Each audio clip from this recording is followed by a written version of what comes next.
Assalamualaikum warahmatullahi wabarakatuh. Selamat datang kembali di pembelajaran daring SMP Negeri 2 Pebayuran untuk mata pelajaran Bahasa Sunda kelas 7 di semester 2 tahun pelajaran 2020-2021. Masih di bab yang sama mengenai dongeng sasakala. Silahkan simak materi yang akan Ibu sampaikan. Untuk tujuan pembelajaran kita pada hari ini, kita akan membahas tentang bagaimana memahami akhiran atau dalam bahasa Sundanya maham rarangken tukang. Rarangken tukang an, en, ken, jeng, na, atau dalam bahasa Indonesianya itu akhiran an, en, ken, dan na. Kita akan bahas ini ya. Apabila kalian perhatikan dalam dongeng asal muasal kampung siluman yang kita bahas minggu lalu, di sana terdapat kata-kata seperti nyawaan, wanyeun, nincakeun, dan rahayatna. Nah, keempat kata ini termasuk ke dalam kata berimbuhan, ya. Rarangken yang proses pembentukannya seperti tabel berikut. Perhatikan. Kecap asalnya nyawa. Dikasih atau diberi rarangken tukang atau diberi imbuhan an ya di belakangnya. Maka akan menjadi kata nyawaan yang artinya mempunyai nyawa. Nah, fungsinya atau artinya ini kata sifat yang menunjukkan dalam keadaan. Seseorang itu dalam keadaan masih bernyawa, ya. Yang kedua, kecap asalnya atau kata asalnya itu dari kata wani yang artinya berani, kemudian diberi imbuhan belakangnya atau rarangken tukang, yaitu en. Sehingga katanya menjadi wanieun. Artinya berani ya. Fungsi atau artinya, dia menjelaskan kata sifat untuk menunjukkan keadaan yang berani. Nah, yang ketiga, ada kata asal atau kecap asal nincak yang artinya menginjak, dikasih imbuhan akhir keun atau rarangken tukang keun, kemudian menjadi kata nincakeun, artinya menginjakan. Sehingga fungsi atau artinya dia merupakan kecap pagawean atau kecap pekerjaan. Kemudian yang keempat, itu ada kata atau kecap asal rahayat atau rakyat ya dalam bahasa Indonesia. Rarangken tukangna dikasih kata berimbuhan na ya. Hasil bentukan katanya menjadi rahayatna atau dalam bahasa Indonesianya itu rakyatnya. Sehingga fungsinya ini dia merupakan kecap barang atau kata yang menunjukkan kepemilikan ya.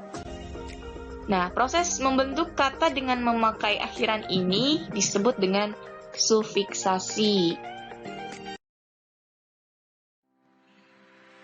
Rarangken tukang an, en, keun, jeung na. Ya, yang pertama ini kita akan membahas dengan akhiran an terlebih dahulu ya. Dimana fungsinya ini ada 4. Yang pertama untuk membentuk kecap barang atau kata benda. Yang kedua untuk membentuk kecap pagawean atau kata kerja. Dan yang ketiga untuk membentuk kecap sifat atau kata sifat. Dan yang terakhir untuk membentuk kecap bilangan atau kata bilangan.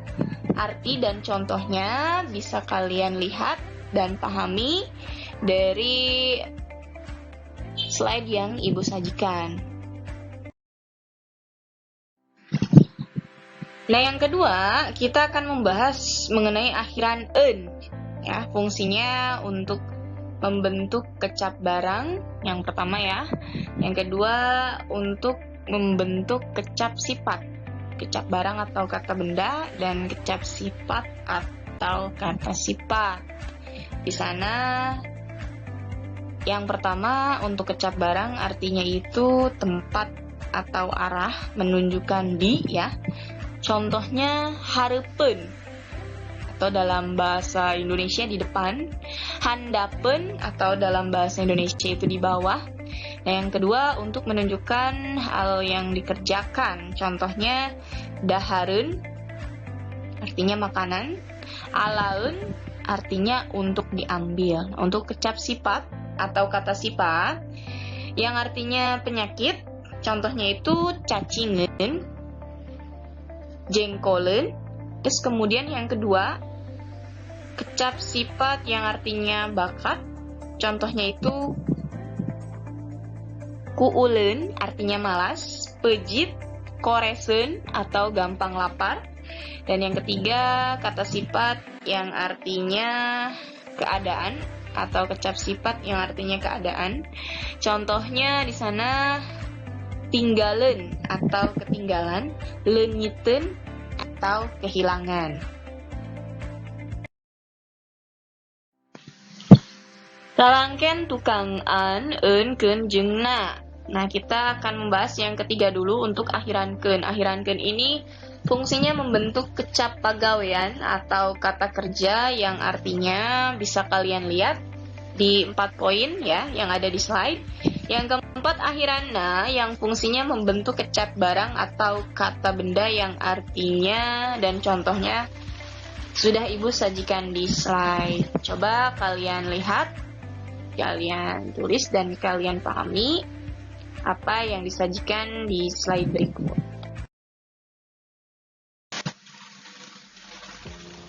Untuk akhiran na bisa berubah menjadi ana bila menyatu dengan bentuk dasar yang mempunyai akhiran eun. Contoh di sana, araheunana atau manfaatnya ya dalam bahasa Indonesia itu kan kecap asalnya atau kata asalnya dari kata arah.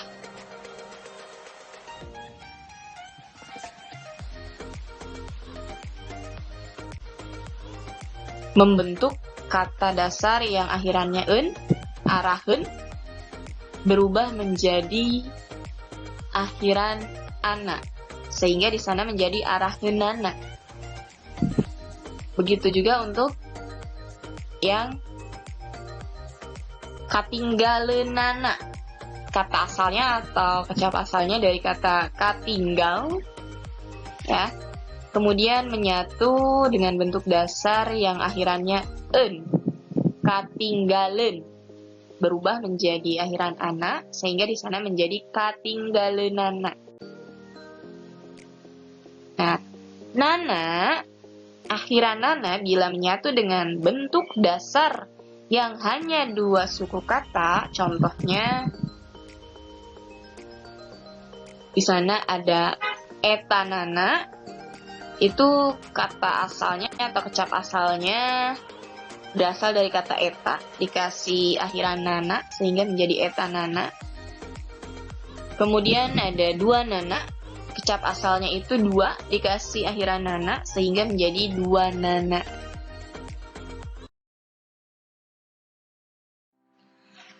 Mung sakitu pangajaran nu tos disampaikeun dina dinten ieu kurang leuwihna neda dihapunten.